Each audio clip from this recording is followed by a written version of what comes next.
Walker agenda is not the agenda for the people, and we're going to continue to make that case. The state's been polarized as we've never seen a generation. This affected everyone, and it shouldn't have been just about unions and non-union workers. Money speaks.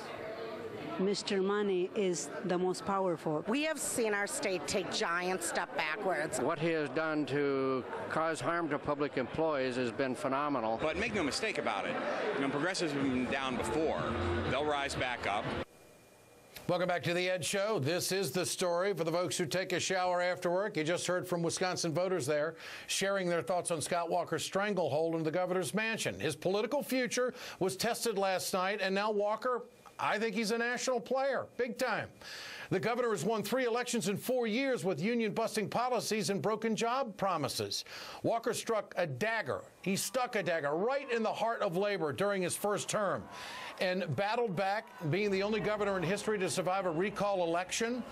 Madison's rich labor history was snubbed by their own governor. Now Walker seeks to build his legacy by scaling back health care, ignoring women's rights, and voter obstruction. Question is, isn't this the model that the national Republicans want to follow? Joining me tonight, Ruth Conniff, editor of the Progressive Magazine in Madison, and also with the state senator, Lena Taylor. Senator Taylor, I know that there was a great effort to turn out the vote. It didn't happen the way you wanted it to. But where does Walker go from here? Where does Wisconsin go from here?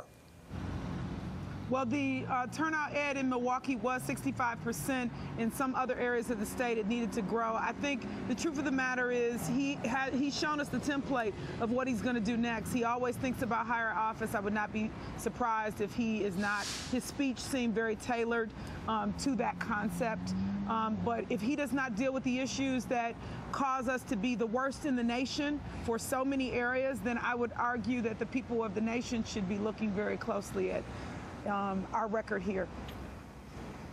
Ruth, there are a lot of radical Republicans in the governmental body in Wisconsin. Does this election of Walker empower them to stay the course and even go further on women's rights, on voting rights, and workers' rights? What about that?